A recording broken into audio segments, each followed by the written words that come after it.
என்னோட investment போர்ட்ஃபோலியோவில் 10லேருந்து 15 mutual fund schemes இருக்குது. அதனால் என்னோட இன்வெஸ்ட்மெண்ட் நல்ல டைவர்சிஃபையாக இருக்குது. என்னோட ரிஸ்க்கு அதனால் ரொம்ப குறைவாக இருக்குது. இது உங்களுடைய நம்பிக்கையாக இருக்கா? வணக்கம் and welcome to financial freedom Tamil. நம்ம சேனலில் தொடர்ந்து பர்சனல் ஃபினான்ஸ் பற்றியும் மியூச்சுவல் ஃபண்ட் இன்வெஸ்ட்மெண்ட் பற்றியும் பயனுள்ள தகவல்களை பகிர்ந்துட்டு இருக்கோம். நம்ம சேனலை சப்ஸ்கிரைப் பண்ணிக்கோங்க, உங்கள் ஃப்ரெண்ட்ஸுக்கும் ரெக்கமெண்ட் பண்ணுங்கள். இப்போ நம்ம உங்களோட போர்ட்ஃபோலியோவுக்கு வரலாம். ஸோ நிறைய ஃபண்டு வச்சுருக்கிறது, நிறைய ஸ்கீமில் இன்வெஸ்ட் பண்ணி வச்சுருக்கிறதுங்கிறது டைவர்சிஃபிகேஷன், அதனால எனக்கு ரிஸ்க் குறைவாக இருக்குது அப்படிங்கிறது முழுக்க சரியானதாக இருக்காது. அப்போது எது சரியான போர்ட்ஃபோலியோ கன்ஸ்ட்ரக்ஷன், எப்படி நீங்கள் ஒரு சரியான இன்வெஸ்ட்மெண்ட் போர்ட்ஃபோலியோவை அமைக்க முடியும் அப்படிங்கிறத படிப்படியாக பார்ப்போம். அதுக்கு மொத்தமாக ஒரு 7 ஸ்டெப் இருக்குது. முதல்ல நீங்கள் செய்ய வேண்டியது உங்களுடைய இன்வெஸ்ட்மெண்ட் கோல்ஸை நீங்கள் முடிவு பண்ணணும். என்ன நோக்கத்துக்காக நான் இன்வெஸ்ட் பண்ண விரும்புகிறேன், இந்த தெளிவு முதல்ல வேணும். இதுதான் உங்களுடைய முதலீட்டினுடைய முதல் படி. என்னோடய ரிட்டையர்மெண்ட்டுக்கான ஃபண்டை நான் உருவாக்குறேன், என்னோடய பிள்ளைகளுக்கான படிப்புகளுக்காக இந்த இன்வெஸ்ட்மெண்ட்டை செய்கிறேன், என்னோடய பிள்ளையோட திருமணத்துக்காக இந்த இன்வெஸ்ட்மெண்ட்டை செய்கிறேன், நான் ஒரு வீடு வாங்கணும் அதுக்காக பண்ணுறேன், நான் ஒரு ஃபாரின் டூர் போகிறேன், இன்டர்நேஷ்னல் டூர் போகணும் அதுக்காக செய்கிறேன். இப்படி உங்களுடைய நோக்கம் எதுவாக வேணாலும் இருக்கட்டும், முதல்ல அந்த நோக்கத்தை டிஃபைன் பண்ணுவோம். இதுதான் முதல் படி. இதுக்கு அடுத்த 2வது படி, இந்த நோக்கம், அதாவது நீங்கள் இப்போ பண்ணியிருக்க ஃபினான்ஷியல் அப்ஜெக்டிவ்க்கு ஒரு டைம் லைனை ஃபிக்ஸ் பண்ணணும். அப்போ தான் உங்களுக்கு அந்த ஒரு டைம் ஹொரைசான் கிடைக்கும். ஸோ எனக்கு இன்னும் ஒரு 5 வருஷம் எனக்கு காலம் இருக்குது, இல்லை எனக்கு ஒரு 10 வருஷம் 15 வருஷம் கழிச்சு தான் நான் ரிட்டையர் ஆக போகிறேன், இல்லை என்னோடய 3 வருஷத்துக்குள்ளே என்னோடய பையனோட மேற்படிப்பு வந்துடும், இல்லை ஒரு 5 வருஷத்துக்குள்ளே நான் ஒரு வீடு வாங்கணும். ஸோ இப்படி அதுக்கு ஒரு டைம் லைனை ஃபிக்ஸ் பண்ணுங்கள். இப்போ உங்களுடைய இன்வெஸ்ட்மெண்ட் அப்ஜெக்டிவ் இன்வெஸ்ட்மெண்ட் கோலாக ஆகிடுச்சு. அடுத்த ஸ்டெப்பு நீங்கள் பண்ண வேண்டியது, இப்போ உங்கள்கிட்ட ஒரு நோக்கம் இருக்குது, அதுக்கு ஒரு டைம் ஹொரைசான் இருக்குது. இப்போ நீங்கள் உங்களுடைய ரிஸ்க் அப்பிடைட் என்ன அப்படிங்கிறதையும் சேர்ந்து புரிஞ்சுக்கிட்டிங்கன்னா, இதை எல்லாத்தையும் கணக்கில் எடுத்துக்கிட்டு உங்களுடைய அசெட் அலோகேஷன் எப்படி இருக்கணும் அப்படிங்கிறத முடிவு பண்ணணும். குறிப்பாக டெட்டில் எவ்வளோ இருக்கணும், எக்விட்டியில் எவ்வளோ இருக்கணும் அப்படின்னு. இப்போ நம்ம ஒரு பேசிக் தம் ரூல் மாதிரி பார்க்கலாம். இப்போ உங்களுடைய டைம் ஹொரைசான் ரொம்ப குறைவாக இருக்குது, 3 வருஷத்துக்கு உள்ளே இருக்குது அப்படின்னா ஆப்வியஸ்லி உங்களுடைய டெட் அலோகேஷன் கூடுதலாக இருக்கணும். ஒரு 70-80% டெட்டில் இருக்கலாம், மிச்சம் உள்ளது எக்விட்டியில் இருக்கலாம். இல்லை எனக்கு இன்வெஸ்ட்மெண்ட் ஹொரைசான் 3லேருந்து 5 வருஷம் அப்படின்னு பார்த்தீங்கன்னா ஒரு 40-50% உங்கள்கிட்ட டெட் இருக்கணும், மீதி எக்விட்டியில் இருக்கலாம். இல்லை எனக்கு 5 வருஷத்துக்கு மேலே தான் என்னோட எல்லா ஃபினான்ஷியல் அப்ஜெக்டிவ்ஸும் இருக்குது அப்படின்னு சொன்னால் நீங்கள் தாராளமாக உங்களுடைய எக்விட்டியை அதிகப்படுத்தலாம். உங்களோட டெட் இன்வெஸ்ட்மெண்ட்ஸ் ஒரு 20-30% இருந்தால் போதும், மீதி எல்லாத்தையும் நீங்கள் எக்விட்டியில் முதலீடு பண்ண முடியும், நீங்கள் அதிகமாக க்ரோ பண்ண முடியும். சரி, இப்போ நம்ம அசெட் அலோகேஷனையும் முடிச்சிட்டோம் அப்படின்னா, இப்போ உங்களுடைய ரெக்வயர்டு அசெட் அலோகேஷன், உங்களுடைய ரிஸ்க் அப்பிடைட், இதுக்கு பொருத்தமான சரியான ஃபண்ட் கேட்டகரியை நீங்கள் தேர்ந்தெடுக்கணும். இப்போ ஃபண்ட் கேட்டகரி ப்ராடராக சொல்லலாமல் என்னென்ன ஆப்ஷன்ஸ் நமக்கு இருக்குது அப்படிங்கிறத பார்ப்போம். இப்போது டெட் ஃபண்ட்ஸ்னு பார்க்கும்போது அதில் நமக்கு லிக்விட் ஃபண்ட்ஸ் இருக்குது, ஷார்ட் டியூரேஷன் ஃபண்ட் இருக்குது, கார்பரேட் பாண்ட்ஸ் இருக்குது. ஸோ இப்போ நம்மளுடைய தேவைகளுக்கு ஏற்ற மாதிரி நம்ம அந்த கேட்டகரிஸை கன்சிடர் பண்ணலாம். க்ரோத் அப்படிங்கிறபோது நம்ம எக்விட்டிக்குள்ளே வரப்போகிறோம். எக்விட்டியில் நமக்கு இருக்கக்கூடிய வாய்ப்புகள் என்னென்ன இருக்குது, ஒரு பேசிக்கான இண்டெக்ஸ் ஃபண்டாக இருக்கலாம், லார்ஜ் கேப் ஃபண்டாக இருக்கலாம், ஃப்ளெக்சிபிலிட்டிக்காக தேவைப்படக்கூடிய ஒரு ஃப்ளெக்ஸி கேப் ஃபண்டாக இருக்கலாம், இல்லை க்ரோத்துக்காக நம்ம யோசிக்கக்கூடிய ஒரு மிட் கேப், இல்லை ஒரு அக்ரெசிவ் க்ரோத்துக்கு தேவை அப்படின்னு நினைக்கக்கூடிய ஒரு ஸ்மால் கேப் ஃபண்டாக இருக்கலாம். ஸோ இப்போ ஒரே ஒரு கவனம் மட்டும்தான், ஒரு word of caution, mid cap small cap ஃபண்டுகள்லாம் நம்ம ரொம்பவே ரிஸ்கியானது. ஸோ இப்போ அதனுடைய மார்க்கெட் கண்டிஷன் என்ன, இப்போதைக்கு அதெல்லாம் நல்ல வேல்யூவேஷனில் இருக்கா அப்படின்னு தெரிஞ்சுக்கிட்டு அதில் கவனமாக முதலீடு செய்யணும். இல்லை ஒரு அட்வைசரோட கைடன்ஸ் இதில் நீங்கள் எடுத்துக்கணும்.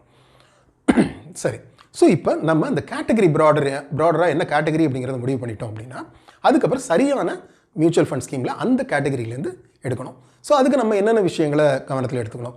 முதல்ல அந்த குறிப்பிட்ட ஃபண்டுகள் கன்சிஸ்டண்ட்டான ரிட்டர்ன் கொடுத்துருக்கா அப்படிங்கிறத பார்க்கணும். அந்த ரிட்டர்னையும் நம்ம என்ன பார்க்கணும் அப்படின்னா ரிஸ்க் அட்ஜஸ்டட் ரிட்டர்ன் பார்க்கணும். அதுக்கான டூல்ஸ் இருக்குது, Sharpe ratio, Treynor's ratio, Jensen's alpha, இது மாதிரியான ரிஸ்க் அட்ஜஸ்டட் ரிட்டர்னுக்கான விஷயங்களை நம்ம பார்க்கணும். அது கூட சேர்ந்து எக்ஸ்பென்ஸ் ரேஷியோ அந்த ஃபண்டுகளில் எவ்வளவு குறைவாக இருக்குது அப்படிங்கிறத பார்க்கணும்.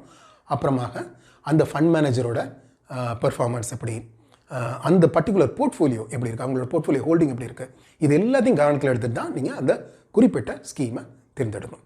இப்போ அடுத்து வரக்கூடியதான் முக்கியமான ஒரு விஷயம், நம்ம முதல்ல பேச தொடங்கின விஷயம், உங்களோட போர்ட்ஃபோலியோவை நீங்கள் எப்படி கன்ஸ்ட்ரக்ட் பண்ணணும். இங்கே தான் நம்ம முக்கியமாக கவனிக்க வேண்டிய ஒன்று, இந்த போர்ட்ஃபோலியோ எப்போவுமே ரொம்ப டைட்டாக கன்ஸ்ட்ரக்ட் பண்ணியிருக்கணும், ரொம்ப கிறிஸ்பாக கன்ஸ்ட்ரக்ட் பண்ணியிருக்கணும். இது ரொம்ப நிறைய இருந்தது அப்படின்னா என்ன சிக்கல் வருங்கிறத முதல்ல பார்ப்போம். முதல்ல ஒரு 3 நாளில் ஆரம்பிக்கிறோம், அப்புறம் 5 ஆகுது, 10 ஆகுது, 15 ஆகுது, இப்படி நம்பர்ஸ் இன்க்ரீஸ் பண்ணிகிட்டே போகிறதுனால டைவர்சிஃபிகேஷன் பெட்டர் ஆகுதுன்னு நினைக்கிறோம். உண்மையில் அது அப்படி இல்லை. நீங்கள் கவனமாக செய்யலை அப்படின்னா நிறைய ஓவர்லேப்பிங் வரும். இப்போ இந்த போர்ட்ஃபோலியோவில் இருக்கக்கூடியது அதே போர்ட்ஃபோலியோ அடுத்த ஃபண்ட் ஸ்கீமோட போர்ட்ஃபோலியோவில் இருக்கும். இப்படி ஓவர்லேப் இருந்துக்கிட்டே இருக்குதுன்னா உண்மையில் நீங்கள் டைவர்சிஃபை பண்ணுறதுக்கு பதிலாக கான்சென்ட்ரேட் பண்ணிடுவீங்க. நிறைய அதுகள் ரிப்பீட் ஆகும்போது உங்களுடைய போர்ட்ஃபோலியோவில் ஒரு கான்சன்ட்ரேஷன் ரிஸ்க் வரும். ஒரு குறிப்பிட்ட செட் ஆஃப் ஸ்டாக்ஸ் மட்டும் ரிப்பீட் ஆகுதுன்னா அந்த இடத்துல கான்சன்ட்ரேட் ஆகிடுது, அந்த பங்குகள் மார்க்கெட்டில் விழுந்தது அப்படின்னா உங்களோட போர்ட்ஃபோலியோ விழுந்து போகும். உண்மையில் டைவர்சிஃபிகேஷனுக்கு எதிரான ஒரு வேலையை நீங்கள் செய்கிறீங்க. ஸோ அப்போ நீங்கள் என்ன செய்யணும் அப்படின்னா, ஒரு 3லிருந்து 5 ஃபண்டு போதும். சரியான ஃபண்டுகளை நீங்கள் தேர்ந்தெடுத்துக்கணும். அதுதான் ரொம்ப முக்கியமானது. அந்த சரியான ஃபண்டுகள் எப்படி இருக்கணும் அப்படின்னா, நம்ம ஒரு எடுத்துக்காட்டுக்காக சொல்லலாம். இது வந்து எல்லாருக்கும் ஒரே சொல்யூஷன் ஃபிட் ஆகும்னு சொல்ல முடியாது. முதல்ல ஒரு கோர், அந்த கோர் அப்படிங்கிறது உங்களுடைய ஒரு பாசிவ் ஃபண்டாக இருக்கலாம், ஒரு இண்டெக்ஸ் ஃபண்டாக இருக்கலாம், இல்லை ஒரு லார்ஜ் கேப் ஃபண்டாக இருக்கலாம். அதுக்கப்புறம் ஒரு ஃப்ளெக்சிபிலிட்டிக்காக ஒரு ஃப்ளெக்ஸி கேப், அப்புறம் ஒரு க்ரோத் அப்படிங்கிறதுக்காக நீங்கள் வந்து ஒரு மிட் கேப்போ இல்லைன்னா அக்ரெசிவ் க்ரோத் வேணும் அப்படின்னா ரொம்ப ரொம்ப கவனமாக ஒரு ஸ்மால் கேப்போ, மிட் கேப் ஸ்மால் கேப்பில் ரொம்ப கவனமாக முதலீடு செய்யணும். இல்லை ஒரு தீமேட்டிக் ஃபண்ட். இது மட்டுமே போதுமானது. இந்த அளவில் மட்டும் இருந்தது. இந்த அளவுக்கு ஒரு 3லேருந்து 5 அப்படிங்கிற அளவு வச்சுருந்தா உங்களுக்கு என்ன அட்வான்டேஜ் கிடைக்கும் அப்படின்னா, ரொம்ப குறைவான ஃபண்ட் இருந்ததுன்னா அதை நீங்கள் தொடர்ந்து ட்ராக் பண்ண முடியும். அப்போ நீங்கள் ட்ராக் பண்ணுறீங்கன்னா என்ன பண்ண முடியும்னா, அதில் தேவைப்பட்டால் ஒரு அசட் அலோகேஷனை உங்களால் சரி பார்க்க முடியும், தேவைப்பட்டால் ரீபேலன்ஸ் பண்ண முடியும். அதே போல் உங்கள்கிட்ட ரொம்ப குறைவான ஸ்டாக்கள் இருக்கும்போது அப்போ அதுக்குள்ளே ஓவர்லேப்புகள் இருக்காது. அந்த ஓவர்லேப்புகள் இல்லை அப்படின்னா என்ன, அவங்களுடைய போர்ட்ஃபோலியோ ரொம்ப எஃபிஷியண்ட்டாக இருக்கும். ஸோ இதுதான் நம்ம ஒரு சரியான போர்ட்ஃபோலியோ கன்ஸ்ட்ரக்ட் பண்ண வேண்டிய முறை. இதை பண்ணி முடிச்சிட்டோம் அப்படின்னா அதுக்கப்புறம் என்ன செய்யணும்னா, பீரியாடிக்கலாக ரிவ்யூ பண்ணணும். ரிவ்யூ பண்ணும்போது 2 விஷயங்களை நம்ம சரி பார்க்கணும். ஒன்று, நம்ம ஏற்கனவே ஒரு அசட் அலோகேஷன் பண்ணியிருந்தோம் இல்லைங்களா, அந்த அசட் அலோகேஷன்லேருந்து இப்போ எவ்வளவு நம்மளோட போர்ட்ஃபோலியோ டிவியேட் ஆயிருக்கா, அப்போது அதை நம்ம சரி பண்ணணும். அதிகமாக இருக்கக்கூடிய அசட்டை கம்மி பண்ணிவிட்டு குறைவாக இருக்கக்கூடிய அசட்டில் அதை ரீஅலோகேட் பண்ணணும். இது ஒன்று. அப்புறம் தொடர்ந்து ஒரு ஸ்கீம், நம்ம முதலீடு பண்ணி வச்சுருக்க ஸ்கீமு தொடர்ந்து இன்கன்சிஸ்டண்ட்டாக ரொம்ப அண்டர் பர்ஃபார்ம் பண்ணிக்கிட்டு இருக்கா.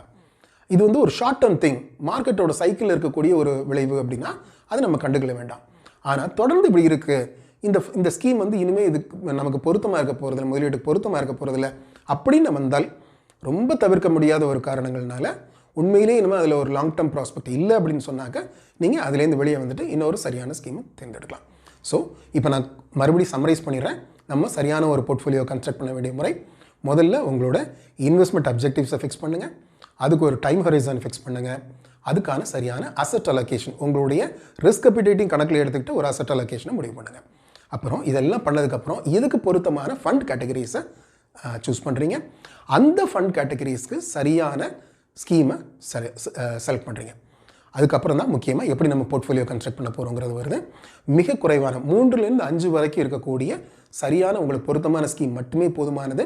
அவ்வளோ வச்சுக்கிட்டிங்கன்னா உங்களால் ட்ராக் பண்ண முடியும். அடுத்து நீங்கள் செய்ய வேண்டியது பீரியாடிக்கலாக 6 மாதத்துக்கு ஒரு முறை இல்லை 1 வருஷத்துக்கு ஒரு முறை நீங்கள் தொடர்ந்து அதை உங்களுடைய போர்ட்ஃபோலியோ ரிவ்யூ பண்ணணும், தேவைப்பட்டால் ரீபேலன்ஸ் பண்ணணும். இந்த வீடியோ உங்களுக்கு பயனுள்ளதாக இருந்திருக்கும்னு நம்புகிறேன். இது உங்களோட ஃப்ரெண்ட்ஸோடையும் பகிர்ந்துக்கங்க. நன்றி.